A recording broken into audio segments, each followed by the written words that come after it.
যত বয়স হবে, যত অভিজ্ঞতা বাড়বে, ততই মনে হবে জীবনে যা কিছু করেছি সব ভুল। কিন্তু এই ভুল করার পেছনে কে দায়ী বা কোন পরিস্থিতি দায়ী? পরিস্থিতির পিছনে গিয়ে তো আর ভুল শোধরানো যায় না। তাই সামনে সঠিকভাবে এগিয়ে যাওয়ার নামই হচ্ছে জীবন। জীবনে অনেক কিছু আসবে, কিন্তু সব কিছু বাধা অতিক্রম করে এগিয়ে যেতেই হবে। হ্যালো এভরিওয়ান, আসসালামু আলাইকুম। আশা করি সবাই ভালো আছেন। আলহামদুলিল্লাহ, আমি অনেক ভালো আছি।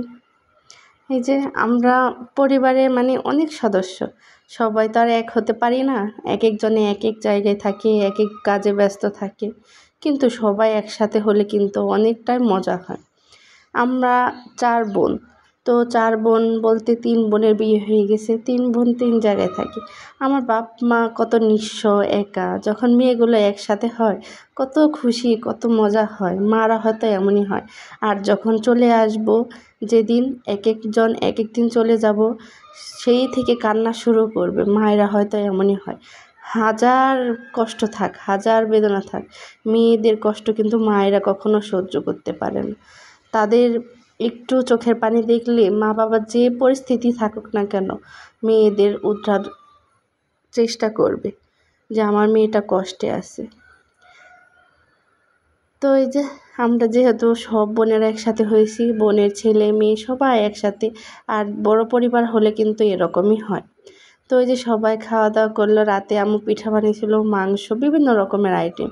আব্বু দই নিয়ে আসছিল।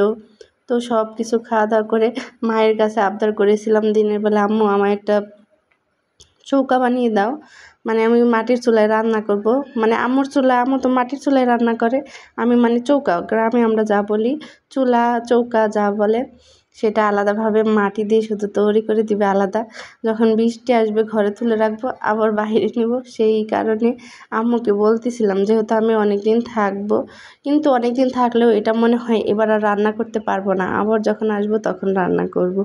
তবে মায়ের কাছে যা বলি, একমাত্র মাই সব। এর কাছে যা আবদার, যখন যেটা করবেন, হাজার কষ্ট হোক সে কিন্তু শুনবেই। আম্মু অনেক কষ্ট করে, এটা কিন্তু ইঁদুরের মাটি, মাটি থেকে নিয়ে আসছে। ইঁদুরের মাটি দিয়ে নাকি চুলা অনেক সুন্দর হয়, তাই আম্মু সেগুলো এনে মেখে এই যে বানিয়ে দিচ্ছে।